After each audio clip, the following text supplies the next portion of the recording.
Здравствуйте, меня зовут Сергей, и вы на канале Поваренная книга.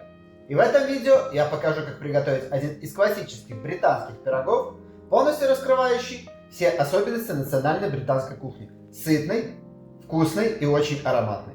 И это пирог с говядиной и почками. Ну, в моем случае без почек. Далее расскажу почему. Пирог будет содержать в себе не совсем привычные нам ингредиенты, и по ходу дела я буду рассказывать, на что их можно заменить, чтобы получить наилучший результат. А полный список и точная масса продуктов, которые вам необходимы для его приготовления, будет закреплена в первом комментарии и в описании к этому видео. Для того, чтобы спокойно наслаждаться готовкой, я предлагаю сразу нарезать все ингредиенты, а потом уже приступать к готовке. И нам понадобится лук репчатый. Нарезаем его произвольно, я его нарезал перьями, тут абсолютно не имеет никакого смысла его нарезка. Говядина. Говядину возьмите какую-нибудь нежирную, недорогую часть, нарежьте ее кубиками примерно по 2 см. Тут же можно вспомнить, что в рецепте фигурируют почки. Я готовлю без них, потому что вкус блюда не настолько улучшается, насколько мне не нравится, как они воняют в процессе приготовления. И шампиньоны. Лучше всего нарезать их вот такими вот кусочками. Предварительно очистите от шкурки, и ножки сюда не идут. И первый ингредиент, который уже практически никто не использует, это говяжий жир. Его можно заменить на любое растительное масло для жарки, но говяжий жир даст максимальный вкус говядины. Как только разогрелся жир или растительное масло, которое вы используете, добавляем туда лук. Сильно лук выжаривать не надо, только чтобы он стал прозрачным. И теперь отправляем говядину. И увеличиваем огонь. И когда говядина стала серой, добавляем муку и выжариваю мясо до настоящего коричневого цвета. Когда мясо стало вот такого цвета, добавьте ворцестерский соус, грибной соус, грибы, горчицу, бульон или воду и пиво. Если вы будете готовить с почками, то почки нарежьте точно так же, как и мясо. Треть мяса по весу замените на почки. Добавляются они как раз же в этот момент. Немного соли. Солим чуть-чуть, буквально чуть-чуть, чтобы соль присутствовала в продукте. Но в итоге, когда соль утушится, в объеме оно изменится. И, соответственно, придется попробовать и досолить. Поэтому сейчас надо посолить так, чтобы точно не пересолить. Лавровый лист, веточку розмарина и тимьяна. Когда будущий гуляш закипит, дайте ему покипеть буквально 5 минут, чтобы выпарился алкоголь из пива. И после этого огонь на минимум, так чтобы только булькало под крышкой. Тушить примерно 2 часа или пока не станет мягким мясом. И совсем забыл. Ворцестерский соус заменить ничем не получится. Это что-то схожее вместе с рыбным соусом японским или китайским. Сделано опять же брожение, но сделано в Англии и с английским акцентом. Грибной же соус.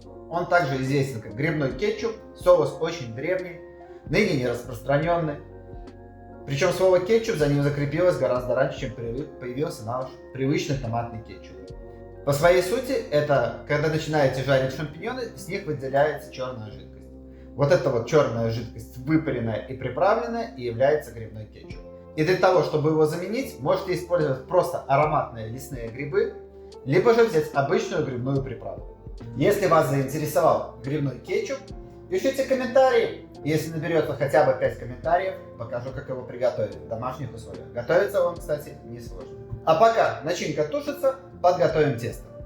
В этом рецепте используется практически классическое песочное тесто. Можно использовать готовое либо слоеное, либо песочное. Можно приготовить самим. Готовится оно несложно. И для теста я беру, опять же, говяжий жир. Я делаю все для того, чтобы этот пирог в себе содержал максимум говяжьего вкуса. Если вы не хотите взять говяжий жир, возьмите обычное сливочное масло такой же массы. Оно должно быть, как и жир, охлажденное и измельченное. В муку добавьте немного разрыхлителя, немного соли и жир. Песочное тесто надо замешивать очень быстро, для того, чтобы жир не успел растаять. И когда оно начнет готовиться, этот жир с теста вытек и в нем останется полость. Сейчас необходимо все замешать до каких-нибудь комочков.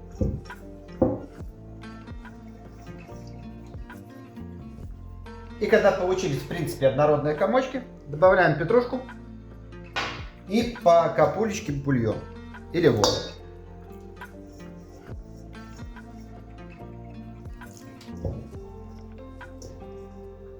Должен получиться вот такой комок теста, содержащий в себе минимум воды. Все зависит от муки, поэтому я рекомендую добавлять буквально по 1-2 столовых ложки. Теперь его необходимо завернуть в пленку и отправляем его отдыхать в холодильник минимум на полчаса, или пока оно вам не понадобится. Спустя почти 2 часа начинка получилась вот такой вот консистенции, очень приятного коричневого цвета. Как только ее сняли с огня, добавьте туда черный молотый перец и петрушку. И теперь настало собирать пирог. Для этого возьмите удобный кусок теста и раскатайте его толщиной около 6-7 мм. Я буду делать небольшие порционные пирожки. Я буду показывать для маленьких, вы можете это повторить с большим пирогом. Смысл остается тот же. Выкладываю тесто в форму и заполняю. И готовлю второй листик, чтобы закрыть пирог. Наполняю пирожок.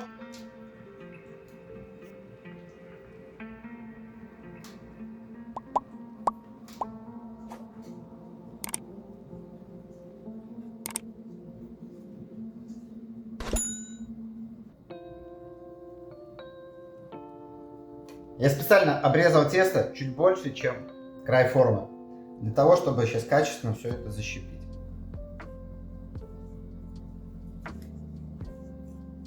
Осталось только смазать его яичным желтком, проделать в крышке небольшое отверстие для того, чтобы выходил пар.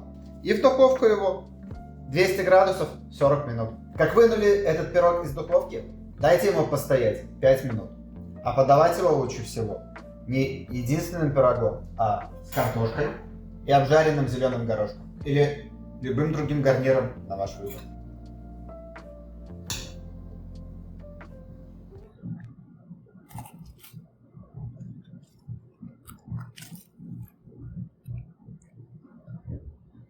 Приятного аппетита, подписывайтесь и до новых встреч!